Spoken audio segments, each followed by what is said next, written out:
With Putin, I said, if you go in to Ukraine, we're going to bomb the shit out of Moscow. I'm telling you, I have no choice. The public wants it. The public. So he goes like, I don't believe you.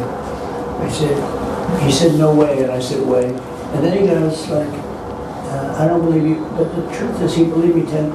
And I told you this, he believed me 10%. Then I'm with President Xi of China. But I said the same thing to them. I said, you know, if you go into Taiwan, I'm going to bomb the shit out of Beijing. He thought I was crazy. He said, Beijing, you're going to bomb Beijing. I said, I have no choice. I got to bomb them. We're going to bomb Beijing.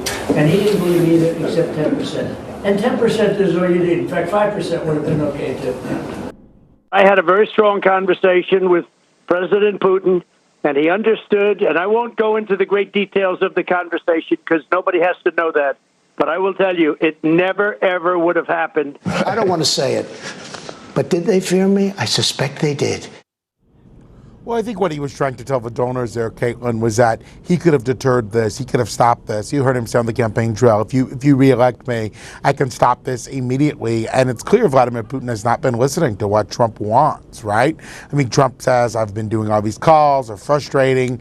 Today he unleashed a profanity as he was sort of describing what he thought of Vladimir Putin and what he was doing. But what you see in that tape is Trump behind closed doors to his richest donors in New York, telling them, you know, I had control over these guys, basically espousing the madman theory, right? They thought I was just crazy enough that maybe I would have done something if they crossed me, and I used that to basically get them to do what I wanted them to do. And I think what the frustration you're seeing now from President Trump, you know, we've reported he says Vladimir Putin has changed.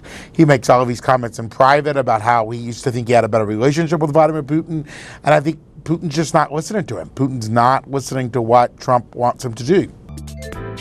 偷偷告诉大家，我最近发现了新法宝 Royal Face 逆时奇迹系列，它有活肤露、全效精华，还有精华霜。尤其我皮肤比较偏干，所以我非常的注重保湿。保湿做得好，肌肤自然烹润。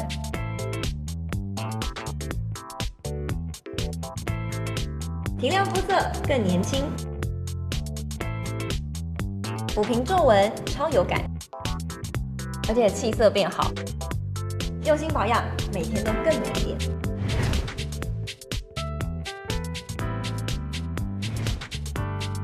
美吧。